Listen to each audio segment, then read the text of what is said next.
Tell me, has your website been stuck on a coming soon page for months while you get your website just right? Or maybe you've got a half-written blog post that's been hanging out in your drafts for longer than you cared to admit. Perhaps you've already hit launch but can't stop yourself from making the millionth tweak to your services page because just maybe, moving that image block just a few pixels to the left will land more clients. Or it's possible you've yet to even start telling people, I'm a website designer, because you don't know if you measure up to so-and-so super talented designer that you just finished low-key stalking online. If perfectionism is causing you to procrastinate in your business, then I totally feel your pain. And that's why today's video was imperfectly created just for you. In just a minute, I'll be sharing the 6 reasons why done is always better than perfect when it comes to building a successful web design business. But first, if you are struggling to decide what needs to live on your website in order to start attracting and converting your ideal web design client, and you're stuck in constant design tweaking mode, then you may be hyper-focused on the wrong thing.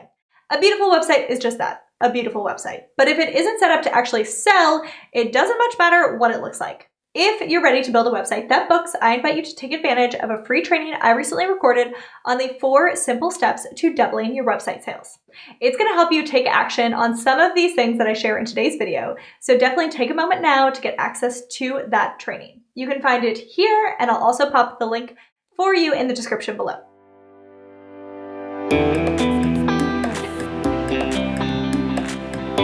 All right. Let's look at the 6 reasons that done is always better than perfect when you're trying to build a successful web design business. Reason number 1, you can stop wasting time on things that don't move the needle. When those perfectionist doubts start to settle in and you feel the need to tweak something for the millionth time before putting it out into the world, I want you to remember one very important thing. The only tweaks you should spend time making in your business are ones that can actually be measured. Now, what do I mean by that? If you don't have any way to legitimately track the effect of a change that you're making, then changing it for the 57th time isn't really going to benefit you, and therefore probably isn't a good use of your time. So how do you track the effect of a change that you've just made? By having something to compare it to in the first place. And in order to have something to compare it to, you need to actually hit publish on the thing. Once the original design is up and running, you can decide which data you want to be consistently tracking, i.e. how many inquiries you receive each week. And after you've tested the original design and have a few weeks of data, then you can start implementing those design or copy tweak ideas one at a time to see if changing that button color or swapping out that banner image actually has an impact. The same is true for pretty much anything else in your business, from marketing to content creation to testing client inquiry workflows. You need to get your idea out there so that you can just start collecting data on it. The same data that you'll need to make informed decisions about your business rather than constant impulsive tweaks fueled by FOMO and perfectionism. Okay, and reason number 2 that done is better than perfect, and that is your perfect might actually be plagiarism.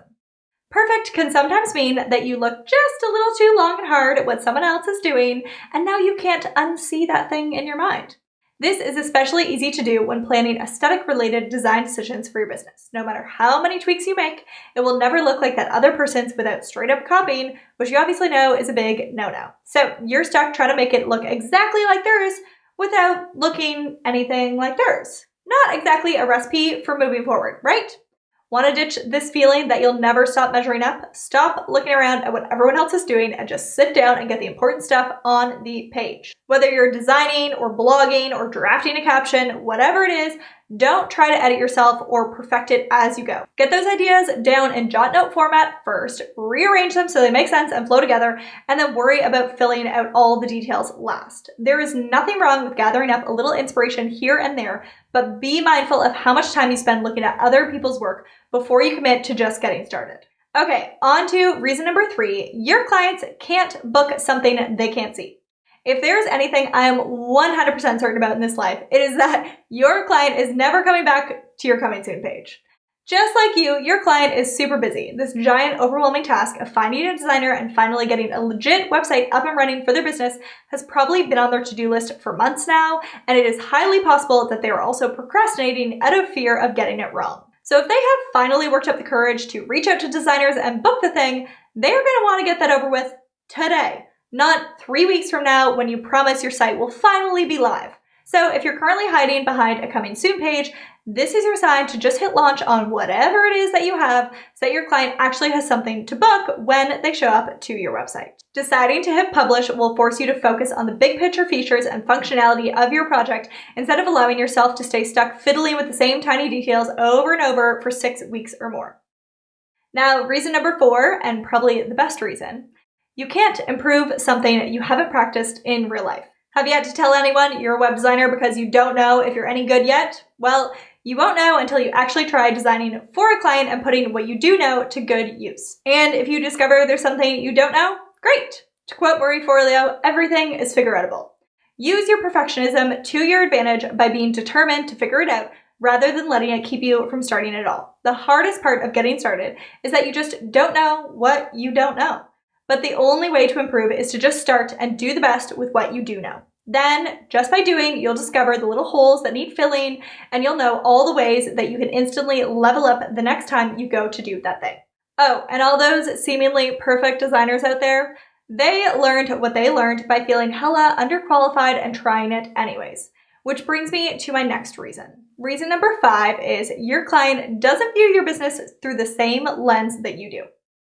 Think your client is watching your every move, waiting for you to royally F things up and expose yourself for the fraud that you are? Let me let you in on a little secret.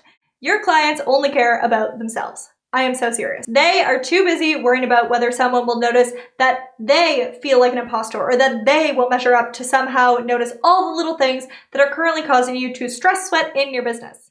They do not have a front row seat to all the little behind the scenes mess ups or meltdowns like you do. The sheer fact that you have a website up and running and they don't makes you the expert and someone to look up to in their eyes. So yeah, strive to be the best you can be and keep learning and growing and developing your skills along the way. But don't feel like your website or your blog or whatever thing you're thinking of has to be perfect before it's ready for the public eye.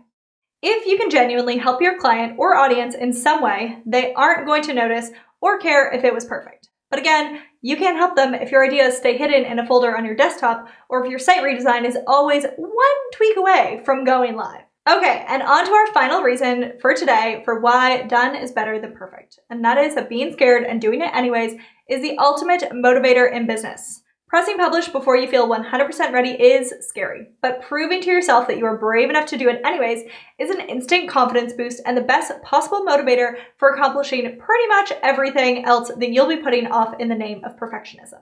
You just showed yourself that you are committed to doing what it takes to grow this business, even if it means putting yourself out there in a somewhat uncomfortable, less than perfect way. And when your audience starts to resonate and respond to what it is that you're doing, you'll realize that they aren't actually after robot levels of perfectionism after all. They're actually just looking for signs of humanness when they show up to your website. They want to know that someone out there cares enough to meet them exactly where they are, not tower over them like some sort of untouchable idol. It is possible to strive to create truly dreamy work while still inspiring your clients with an example of someone who isn't perfect, but who is out there pursuing their goals anyways. So rather than trying to prove to yourself and the world that you are perfect, which we all know is genuinely not even possible, then why not prove to yourself that you are brave and capable of adapting instead? Deciding to check something off that's been weighing on you for weeks and months is guaranteed to give you newfound confidence, free up your creativity, and light a fire under your own butt for tackling all of the other things that you previously felt less than qualified of doing in your business. If I waited to hit publish until I felt 100% qualified and things were 100% perfect, I would have exactly 0 blog posts on my blog and less than 0 videos on this YouTube channel. But instead, I have over 500 pieces of free in-depth content that have helped over 2 million people to date, all imperfectly created, doing the best I knew how to do at the time. I made the decision early on in my business to choose progress over perfectionism, and I hope today's video will help you do the same. Now, that's all that I have for you today on this topic, but don't forget, if you haven't already accessed that free training, which I recorded for you on the 4 simple steps to doubling your site sales, then that link is waiting for you in the description below, and I can't wait to see you start taking action on your website today. So thank you so much for watching. If you found today's video helpful, be sure to let me know by hitting the like button. And for the best tips on building a web design business that you love, don't forget to subscribe and tap the little bell button to be notified of when new content drops on my channel every single week. Now, if you're wondering what to watch next, I highly recommend checking out these videos too.